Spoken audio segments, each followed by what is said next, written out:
Sebelum kita masuk ke ceritanya, teman-teman tekan dulu tombol like video ini dan jangan lupa tekan juga tombol subscribe channel ini dan nyalakan juga lonceng notifikasinya agar tidak ketinggalan cerita-cerita baru dari channel ini.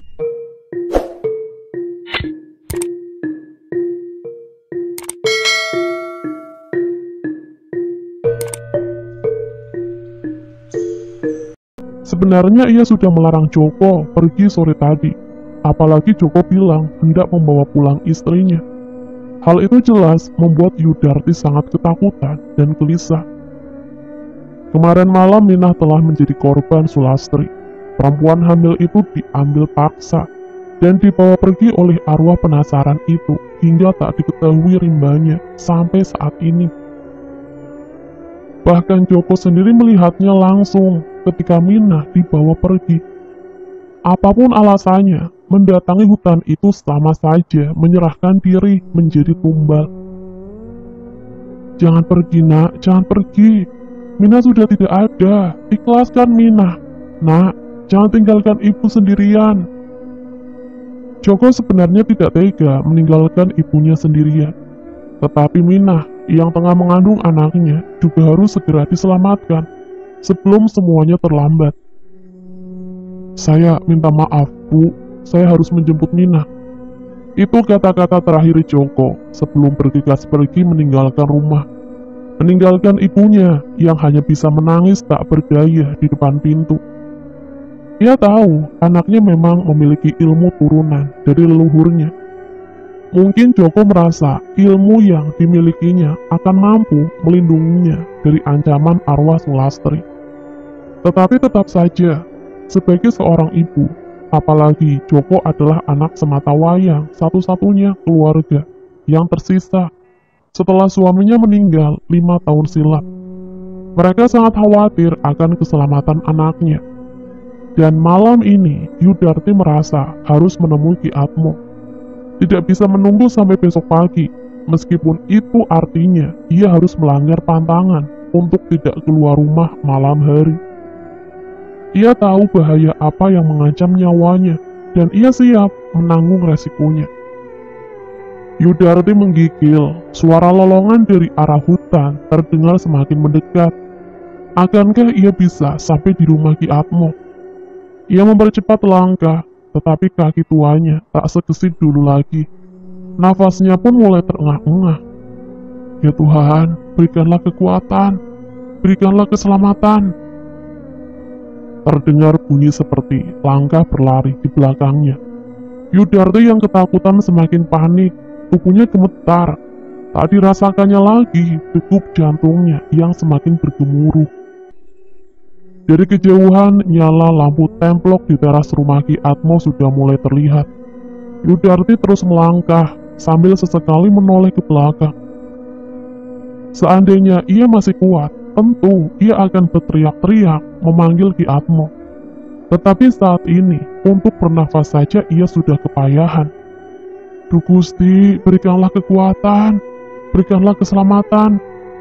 Yudarti menggigil. Suara itu kini terdengar sangat dekat di belakangnya. Dan ketika ia menoleh, apa yang terlihat di depan matanya di antara kabut dan keremangan cahaya dari api obor sontak membuatnya tercekat hingga tanpa sadar kakinya saling beradu. Perempuan parubaya itu pun tanpa ampun terjerembab di atas tanah. Di saat yang sama, sosok perempuan bergaun merah dengan rambut tercerai, berantakan, dan sosok hitam besar berkaki 4 sudah berdiri tepat di belakangnya. Ki Atmo dan istrinya yang saat itu berada di dalam kamar saling berpandangan. Siapa malam-malam begini mengetuk pintu depan rumah mereka? Bang, Nyai Atmo terlihat cemas. Ia memegang erat tangan suaminya. Adakah warga yang berani keluar rumah malam-malam? Atau jangan-jangan? Tenang Bu, biar aku yang buka pintunya. Kamu diam saja di sini.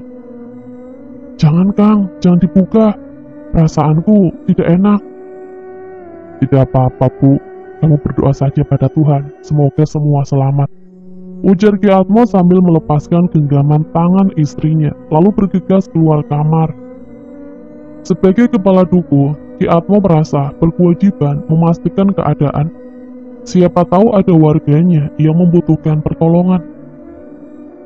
Ki Atmo memperhatikan pintu depan yang terlihat remang-remang dari cahaya lampu templok yang dibawanya. Tidak terdengar lagi suara ketukan di pintu. Apakah benar yang ia dan istrinya dengar tadi orang mengetuk pintu? Hanya ada satu cara untuk mengetahui jawabannya. Setelah menghela nafas panjang, hati-hati Ki Atmo mendekati pintu lalu membukanya. Betapa terkejutnya Ki Atmo ketika mendapati sosok perempuan setengah baya yang sangat ia kenal terkapar di depan pintu dengan tubuh penuh darah dan luka koyak di beberapa bagian tubuhnya. Darti. Mendengar teriakan suaminya memanggil nama Darti, Nyai Atmo bergegas keluar kamar. Nyai tak kalah terkejut melihat suaminya membopong membawa masuk tubuh Darti yang tak bergerak dan penuh luka. Darti adalah adik sepupu Ki Atmo, satu-satunya kerabat Ki Atmo yang tersisa. "Kenapa Darti, Kang?" Tergopoh-gopoh dan panik, Nyai Atmo mendekat. Bersamaan terdengar lolongan anjing dari kejauhan. "Tutup pintunya, Bu," perintah Ki Atmo sambil merebahkan tubuh Darti di atas selincak bambu. Setelah menutup pintu dan memasang palang kayu sebagai kuncinya, Nyai bergegas menghampiri. Ia menggigil sekaligus prihatin melihat kondisi Darti. Luka koyak di lehernya terlihat paling parah dan terus mengucurkan darah.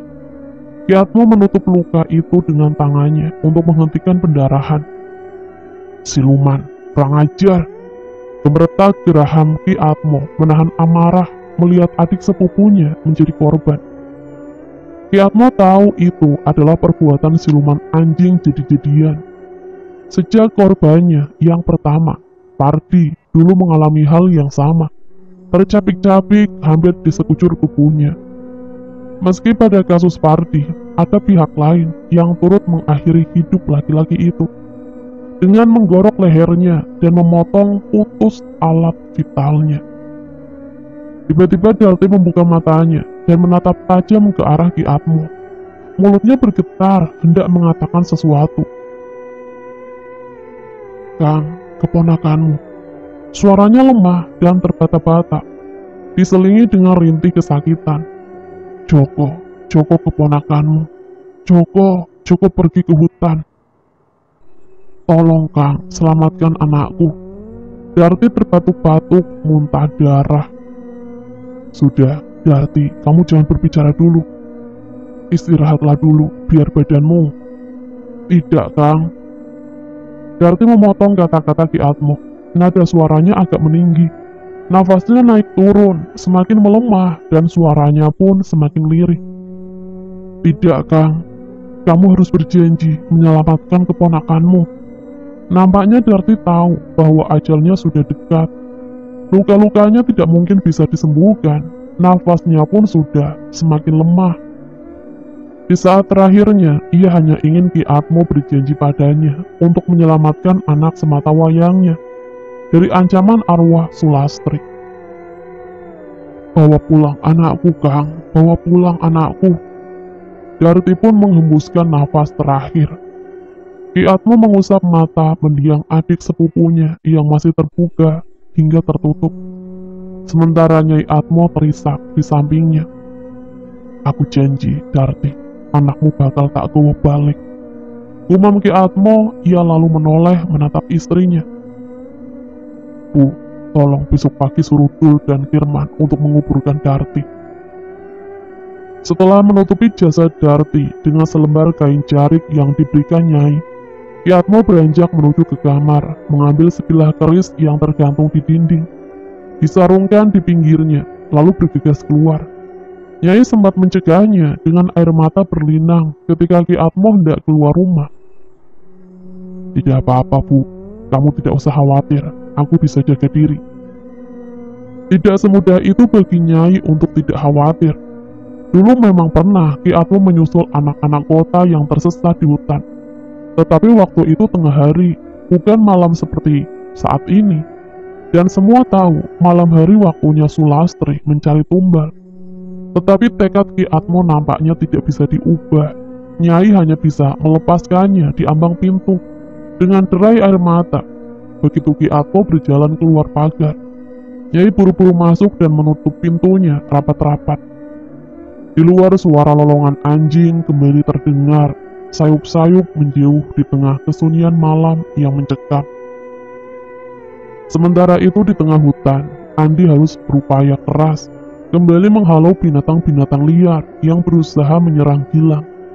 Anak itu terjatuh lagi saat berlari di papan Andi. Andi mengipas-ngipaskan obor ke arah kawanan anjing hutan yang mengerubuti Gilang. Makhluk-makhluk buas itu tahu Gilang yang terluka dan tidak berdaya adalah sasaran empuk. Jadi mereka hanya mengincar Gilang dan terus berupaya menyeretnya.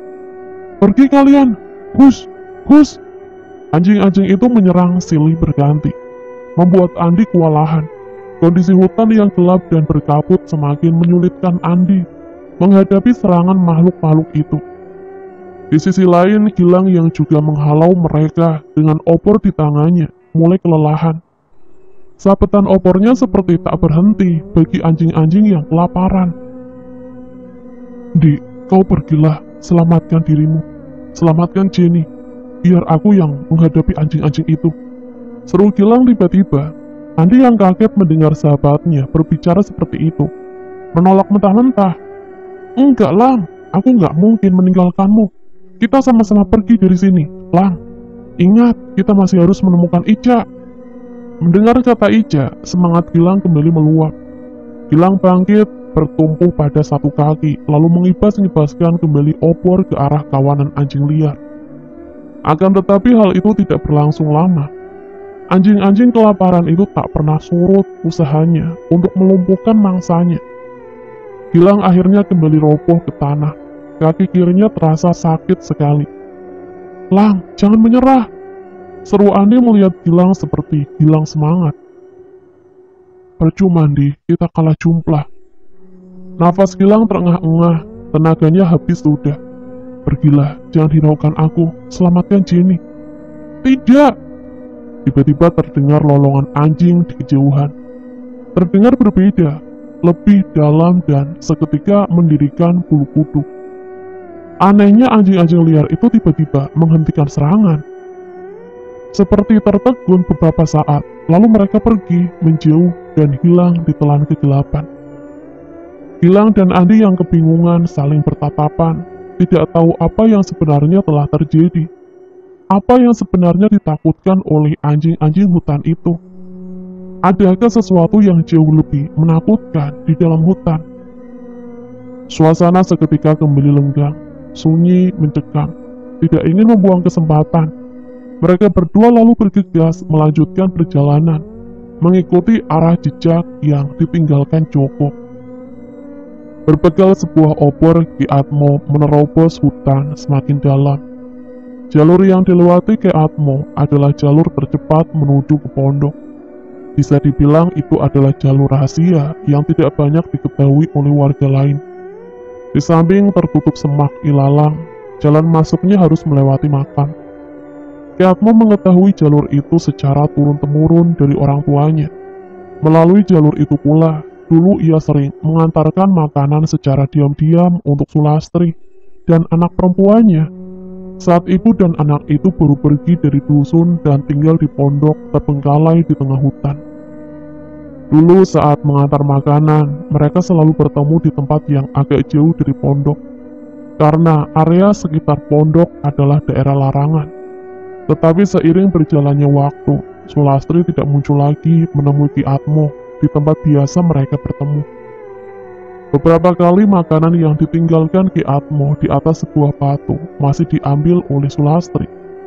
Tetapi beberapa hari setelahnya, makanan itu tak pernah lagi dijamah. Setiap Ki Atmo mengantarkan makanan keesokan harinya, makanan sebelumnya masih teronggok di atas batu tempat biasa Ki Atmo menaruhnya. Sedih hati Ki Atmo kala itu. Ia tidak tahu mengapa Sulastri tidak pernah lagi mengambil makanan yang ia antarkan. atau menemuinya seperti dulu. Ki Atmo baru mengetahui beberapa hari kemudian bahwa Sulastri telah mati gantung diri. Demikian juga dengan Ningsih, putrinya. Mati tergorok lehernya di dalam pondok dengan kaki terpasung. Yono, seorang pemuda warga dusun yang pertama kali menemukan jasad mereka ketika tengah mengumpulkan ranting untuk kayu bakar. Pada hari itu dia masuk terlalu jauh ke dalam hutan. Beruntung laki-laki itu masih bisa keluar dengan selamat dari hutan. Meskipun beberapa hari kemudian, dia ditemukan mati di belakang rumahnya. Jalur yang dilewati Ki Atmo saat ini memang jalur pintas, tetapi gangguan dari makhluk gaib di sepanjang jalurnya seakan tidak pernah putus. Bahkan sejak mulai melewati makam, gangguan itu sudah mulai bermunculan. Kalaulah bukan Ki Atmo, tentu dia sudah tunggang langgang, lari kembali ke dusun, atau bahkan pingsan di tempat. Gilang dan Andi bergidik, suara lolongan itu terdengar semakin dekat. Mereka mempercepat langkah, tertatih-tatih Gilang yang dipapah Andi mulai kesulitan berjalan. Kedua kakinya terasa kaku dan ngilu. Stop nih, stop. Gilang sempoyongan. Andi menghentikan langkah, memberi kesempatan Gilang mengatur nafasnya yang tersengal-sengal. Kita nggak boleh berhenti sekarang, Lang. Kita tidak tahu makhluk apa lagi yang mengejar kita sekarang. Aku nggak kuat lagi, Indi. Nggak kuat lagi. Gilang hampir ambruk, tetapi Andi memeganginya kuat. Lang, kamu nggak boleh menyerah. Andi mencengkram baju Gilang, menatap tajam mata sahabatnya itu. Kamu harus kuat. Ingat, kita kesini untuk mencari Ica. Nafas Gilang masih tersengal-sengal, keringat membasahi seluruh tubuhnya. Wajahnya pucat, sementara satu kaki yang menopang tubuhnya bergetar. Ayolah, kita harus bergerak. Gilang terpaksa kembali bergerak, meski kakinya kadang terseret mengikuti langkah Andi. Tiba-tiba kabut pekat bergulung-gulung, datang merambat, seakan mengepung mereka dari segala arah. Andi menghentikan langkah diikuti Gilang. Keadaan saat itu seketika menjadi gelap oleh kabut. Pandangan mereka terhalang sepenuhnya. Bahkan mereka hampir tidak bisa melihat satu sama lain. Gilang dan Andi sontak panik. Mereka kini terperangkap di tengah kabut. Tiba-tiba terdengar suara geraman. Hah, suara geraman apa lagi itu? Gilang dan Andi menggigil. Mereka tidak bisa melihat apapun. Bahkan api obor yang mereka bawa tak mampu menerangi sedikit pun. Demikian pula dengan senter yang dipasang di atas mata mereka. Sorot lampunya terbiaskan hanya dalam jarak beberapa senti saja. Celaka, kita tidak bisa berbuat apa-apa. Bahaya apa lagi yang mengincar mereka sekarang? Sementara itu di depan pondok, Jenny menggigil hebat melihat kabut yang bergumpal, bergerak perlahan menuju ke satu titik. Lalu dari gumpalan kabut itu muncul sosok perempuan dengan wujud yang mengerikan. Sosok pucat dengan tatapan tajam dan seringai ganjil yang mendirikan bulu roma berdiri di depan Joko, dengan sebagian bawah tubuhnya yang masih berupa kabut pekat. Rambutnya tergerai, sangat panjang, menutupi hampir seluruh tubuhnya. Dan kuku-kuku jari tangannya yang panjang muncul dari balik rambut tak kalah mengerikan. Berbeda dengan Jenny, Joko tak terlihat takut sedikit pun, tak bergeming. Laki-laki itu seakan menantang sosok gaib menyeramkan di depannya. Mungkin amarahnya yang sedemikian kuat telah menutup rasa takutnya. Astri, kembalikan Minah. Dada Joko naik turun dengan ritme cepat. Parangnya tergenggam kuat seakan tidak sabar ingin disabetkannya ke arah sosok bergaun putih di depannya. Jenny bergidik, tidak menyangka bahwa orang yang dipanggil Lastri oleh Joko ternyata sosok arwah. Jenny merinding mendengar tawa yang keluar dari mulut Lastri. Terdengar menyeramkan di tengah sunyi hutan yang menyentak. Jantungnya berdegup cepat, apalagi ketika arwah penasaran itu tiba-tiba menoleh menatapnya. Anak itu, ambillah, tetapi kembalikan istriku. Kembalikan Minah sekarang. Seketika Sulastri kembali menatap tajam ke arah Joko. Raut wajah pucatnya terlihat marah dan seringai bibirnya berubah bengis. "Siapa kamu? Berani ngatur aku? Hah?" Suara Lastri terdengar menyeramkan, tetapi tidak terlihat mulutnya terbuka. "Sudah, jangan banyak tanya. Kembalikan Minah sekarang. Kalau tidak, kubakar pondokmu." Tiba-tiba kabut merayap, bergulung-gulung mengepung Joko. Sadar serangan telah dilancarkan oleh lawan, Joko mengambil ancang-ancang, melakukan serangan balik. Kelihatannya hanya sekumpulan kabut, tetapi itu adalah kabut gaib yang bila mencengkram tubuh bisa meremukkan tulang. Joko menyerang dengan mengibas-ngibaskan parangnya ke arah kabut di sekelilingnya. Terkesan Joko hanya menyerang tempat kosong, tetapi di luar dugaan. Kabut bercerai-berai memudar. Kurang ajar. Jenny bergidik menyaksikan kabut kembali bergulung menyerang Joko. Kali ini kabut berasal dari gumpalan yang meliputi sosok Sulastri. Joko kembali menyabetkan parangnya ke arah kabut yang lambat laun kembali menyelimuti tubuhnya. Tetapi kali ini ada serangan lain di balik pekatnya kabut. Sebuah sabetan benda tajam menggores tubuhnya. Belum sadar dari mana arah serangan itu datang karena kabut pekat yang menutupi pandangannya. Sabetan benda tajam kembali melukai tubuhnya. Di atas tanah Jenny menggigil melihat sosok Lastri yang mengambang di depan gumpalan kabut, yang membungkus tubuh Joko, menjulurkan lidahnya yang panjang, menjilati ujung-ujung kuku panjangnya yang bernoda darah. Nampaknya Lastri bersiap melancarkan serangannya kembali. Matanya melotot tajam ke arah gumpalan kabut yang mengurung Joko. Sementara seringai bengis masih tergurat di bibir pucatnya. Mungkin saja itu akan menjadi serangan terakhir yang mematikan. Sulastri dengan kuku-kuku jarinya yang panjang, mengerikan, kembali menerjang ke arah gumpalan kabut di mana Joko terperangkap di dalamnya. Jenny sampai terpekik, tetapi lagi-lagi hanya gumaman yang terdengar karena sumpalan kain yang mengikat mulutnya.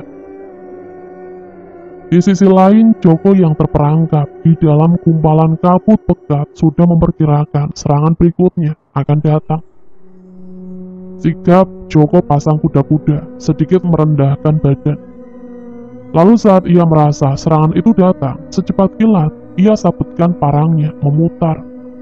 Parang Joko seakan hanya menebas tempat kosong, tetapi kabut yang tiba-tiba memudar, memperlihatkan sosok tangan terpotong, teronggok di atas tanah. Anehnya tidak ada darah tercecer, dan tangan dengan jari-jari berkuku panjang itu terlihat masih bergerak-gerak. Kurang ajar. Sulastri terlihat sangat marah. Mungkin arwah penasaran itu kaget. Bagaimana mungkin parang Joko bisa melukainya, menebas putus salah satu tangannya. Parang yang ada di genggaman Joko memang bukan parang sembarangan.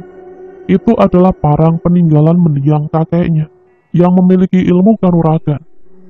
Sebilah parang yang bisa melukai bahkan membunuh makhluk gaib. Lagi-lagi keanehan muncul di depan Joko dan Jenny. Tiba-tiba saja potongan tangan yang tergeletak di tanah tadi memudar dan musnah menjadi kabut. Sebaliknya, salah satu tangan Sulastri yang putus perlahan tergulung, tertutup kabut. Sampai akhirnya terbentuk tangan yang baru, seakan tidak pernah terpotong sebelumnya. Joko terkejut menyadari arwah Sulastri tidak bisa dilukai oleh parangnya. Dugaannya benar selama ini, bahwa ada yang menunggangi arwah Lastri. Ada yang ikut mengendalikannya, sesuatu yang jauh lebih kuat dan jahat. Pantas saja begitu banyak korban jatuh sebagai tumbal, baik dari warga dusun maupun orang dari luar dusun. Sebelum Sulastri kembali menyerang, Joko buru-buru mengajukan penawaran untuk terakhir kalinya. "Lastri, aku datang ke sini bukan ingin mengganggu tempatmu. Tujuanku datang ke sini hanya ingin membawa Minah pulang. Jadi tolong kembalikan Minah." "Tidak bisa. Tidak ada manusia yang boleh keluar dari sini." Joko terkejut, tetapi ia tidak kaget. Percuma saja tawar-menawar dengan mereka. Sulastri lebih iblis yang menguasainya. Tidak bisa dikasih hati. Makanya sejak awal Joko telah mempersiapkan satu dirigen penuh minyak tanah untuk menghadapi kondisi seperti saat ini. Tidak ada cara lain. Aku harus membakar pondok itu. Di sisi lain, kabut pekat yang mengepung Gilang dan Andi membuat mereka harus saling melindungi. Mereka berdiri belakang membelakangi, dengan punggung saling menempel satu sama lain. Andi mengibas-ngibaskan obor, menghalau kemungkinan serangan yang muncul di depannya.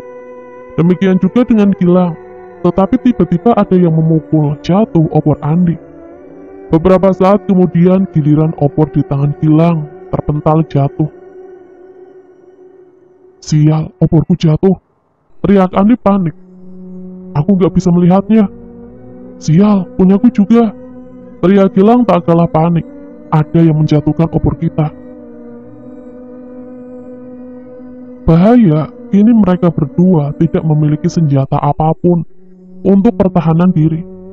Mustahil pula mencari benda-benda seperti ranting, batu atau apapun di sekitaran mereka untuk dijadikan senjata.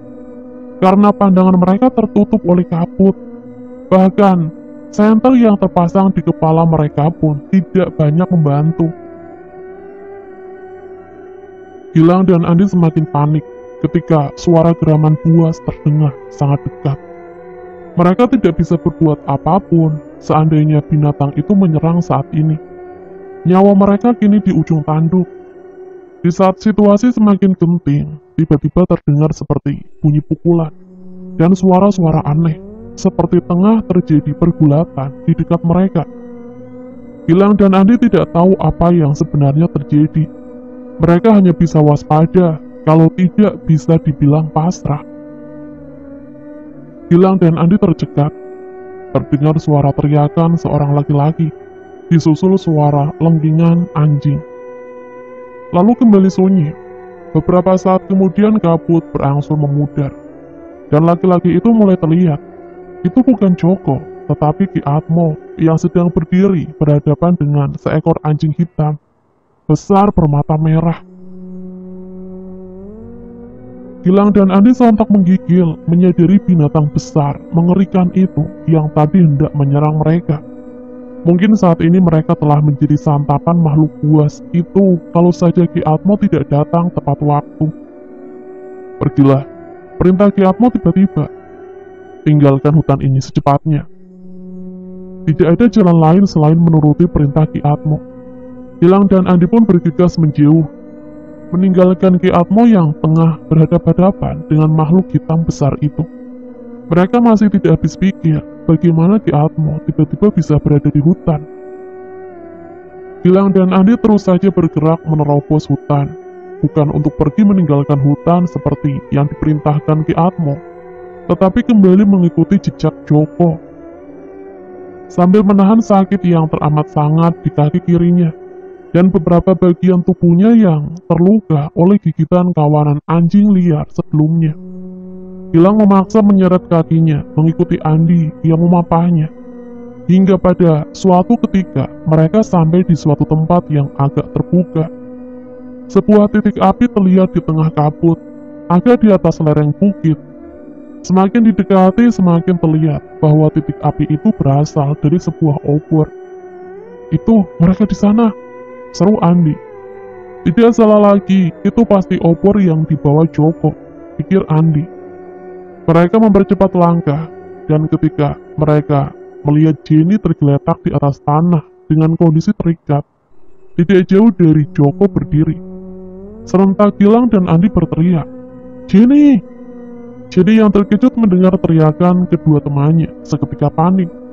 Ia yang seharusnya senang melihat kedatangan Gilang dan Andi untuk menolong, kini malah cemas dan sangat khawatir. Firasat yang tadi dilihatnya waktu pertama kali Jenny sampai di tempat itu membuat Jenny sangat ketakutan. Ia tidak ingin Gilang mendatangi tempat ini. Atau cowok itu akan mati tergantung di pohon di depan pondok. Jangan kesini, Jenny yang masih terbujur di atas tanah dan terikat kedua tangan dan kakinya hanya bisa berontak. Demikian juga dengan mulutnya yang tersumpal ikatan kain, hanya bisa mengeluarkan suara gumaman yang tidak jelas. Melihat ada orang yang datang hendak mengambil calon tumbalnya, Sulastri naik pitam. Diulurkan tangan kirinya, menunjuk ke arah Jenny terbujur. Seketika kabut tergulung membungkus tubuh Jenny. Teman-teman, sekian untuk cerita kali ini. Bagaimana menurut kalian tentang kisah ini? Tulis komentar kalian di kolom komentar. Dan bagi teman-teman yang baru bergabung, jangan lupa untuk like, komen, share, serta subscribe channel ini. Dan nantikan kisah-kisah horor lainnya. Wassalamualaikum warahmatullahi wabarakatuh.